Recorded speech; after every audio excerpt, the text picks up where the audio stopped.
আর একটা শট নিলেই সরকার কর্তৃক ভর্তুকি মূল্যে কৃষক পর্যায়ে সার বিক্রয় করা হয়। এই ধরনের সারের উপর কোনোভাবেই 5% উৎস কর নির্ধারণ করা যাবে না। বিষয়টি দ্রুত নিষ্পত্তি করতে হবে, অন্যথায় সারের বাজার অস্থিতিশীল হবে এবং স্থানীয় পর্যায়ে সারের মূল্য বৃদ্ধি পাবে।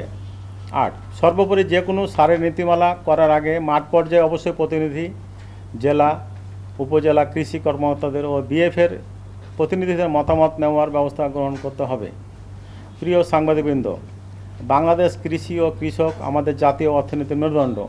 তাদের স্বার্থ রক্ষা করাই আমাদের সবার দায়িত্ব। আমরা বিশ্বাস করি আপনারা এই বিষয়ে জনগণের সামনে সঠিক তথ্য তুলে ধরবেন। পরিশেষে আমরা বলতে চাই, আমরা বিসিআইসি ও বিআইডিসি কোনো বিভাজন না যে সরকারের নীতিমালা আলোকে সুষ্ঠু সার সরবরাহ এর মাধ্যমে সুনির্দিষ্ট মন্ত্রণালয়ের অধীনে সার বিতরণের প্রক্রিয়া কার্যকর হোক। এই ক্ষেত্রে আমরা মনে করি সার ডিলার নীতিমালা 2009-এর আলোকে সার ডিলার নিয়োগ ও সার বিতরণ সংক্রান্ত নীতিমালা 2025-এর প্রয়োজনীয় সংশোধন করা যেতে পারে। আমাদের যে জেলা থেকে যে চাহিদা কৃষি বিভাগে পাঠাই, সে সারটা আসলে আমাদের জেলার ঘাটতি থাকবে না। আর আমাদের দীর্ঘদিন থেকে কমিশন বৃদ্ধি করা হয়নি, আবেদন জানিয়ে আমরা এখন পর্যন্ত পাইনি। এটা আমাদের কমিশনটা বৃদ্ধি করা হোক। প্রত্যেক মাসে আপনি সারের চাহিদা দিচ্ছেন এবং আমরা যে সারের যে ঘাটতি আছে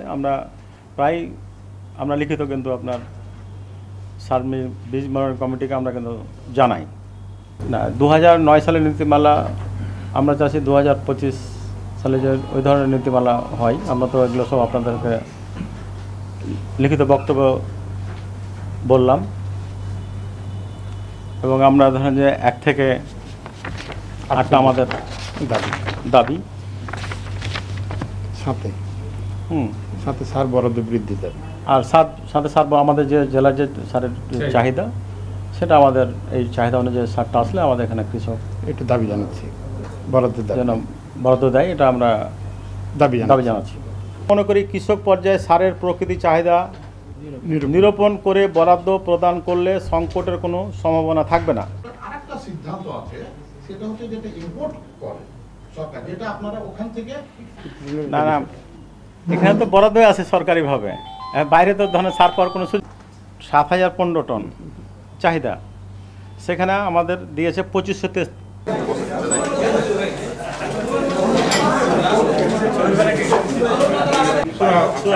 তাহলে কি আপনি বলতে যে সরকারের এখানে মানে গাফলতি আছে কিনা মনে করছেন, বা সরকারকে দোষারোপ করতে চাচ্ছেন কিনা, বা যে কৃষি কর্মকর্তারা যে চাহিদা পাঠাচ্ছে না, সেটা কি এখানকে বর্তমান যারা কৃষি কর নির্ধারণ করা যাবে না। বিষয়টি দ্রুত নিষ্পত্তি করতে হবে, অন্যথায় সারের বাজার প্রতিনিধিদের মতামত নেওয়ার ব্যবস্থা গ্রহণ করতে হবে।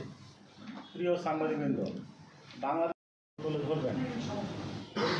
আমরা বলতে চাই, আমরা বিসিআইসি ও বিআইডিসি